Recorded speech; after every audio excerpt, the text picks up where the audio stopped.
Let's have a look how Amazon was scaling sales and margin. This will give you a very nice idea what kind of options you've got when we are talking about e-commerce or multi-channel business. So we're going to use our framework where we will look at this 5 area of scaling. And we're going to start by looking at how they scaled distribution. So since this is a marketplace e-commerce, in their case, the distribution scaling was mainly concentrated in the very beginning around making it work. So being able to distribute to almost everybody the product. So they would hire people from Walmart to improve a distribution system. And on top of the work done by Walmart people, which concentrated mainly on optimizing existing distribution system so they can reach more people, they also greatly expanded the warehouse and fulfillment center system, and they are basically adding every year additional new fulfillment centers. Some of them are due to the fact that they want to basically make the whole chain more dense, so it is easier, faster to reach specific customers, but also due to huge increase in demand. Another thing that helped them actually scale the distribution was the fact that they started taking over physical retail like Whole Foods. There is also a rumor that they are attempting to take over a big retail chain in Europe. One of the potential candidates is the chain called Carrefour from France.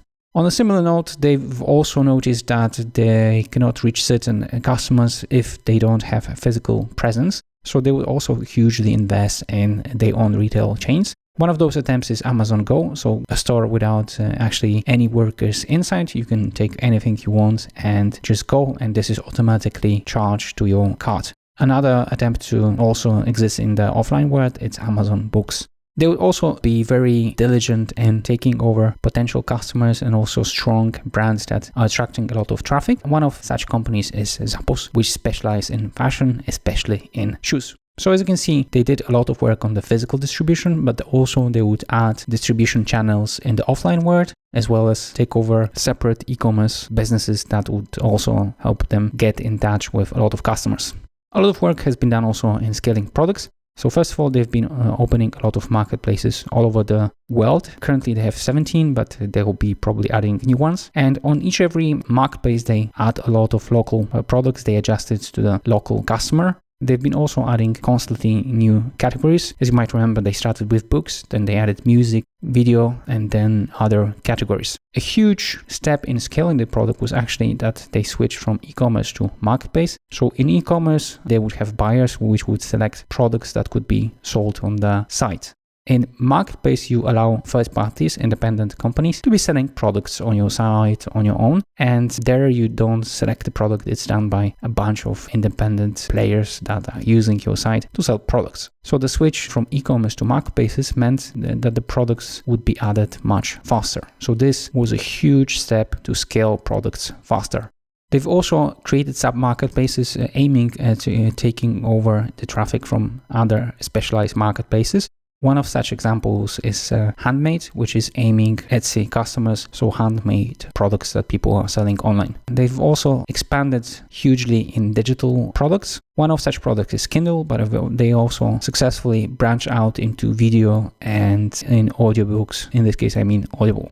We can obviously guess what is next, but most likely they will also enter some sort of services. So the biggest potential target for them is most likely healthcare, that they are most likely to enter in the next few years. As we said, you also have to not only scale the products, but also scale the customers. In other words, convince them to buy more. And also in that case, Amazon was very good. So first of all, they made it very easy to buy online. So you've got this one-click buy option where you just click and this is being added to your shopping cart or shipped to you. The fact also that your credit card is linked to your account on Amazon means that you are also less likely to go to other e-commerces because you don't want to register your credit card on another site. They've been successful also in suggesting products, mainly thanks to the artificial intelligence, the machine learning engine that is picking up the products that will best suit your needs, and also the review system for products.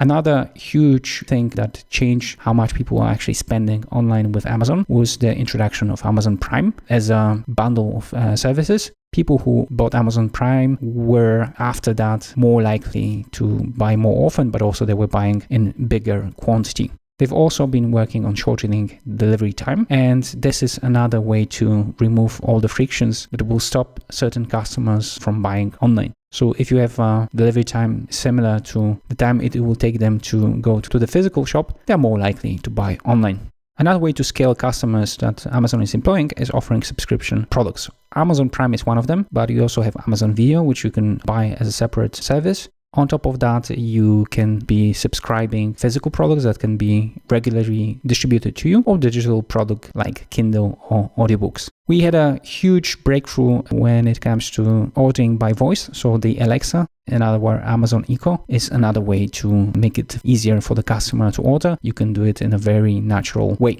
And finally, they were very good in cross-selling products. For example, if you're reading a book on the Kindle, you have an additional option of buying also the audio version. So as you can see, a lot of effort has been put into scaling the customers.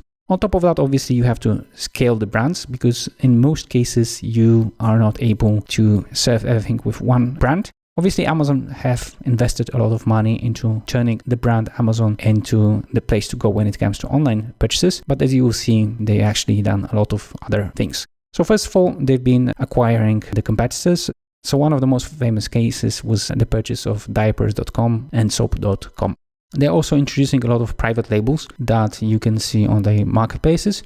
One of them is Amazon Basics Presto Solimo. Since they have a lot of data on the sales of specific category, they can actually aim pretty well at the customer, and they know what actually should be the features of a perfect product.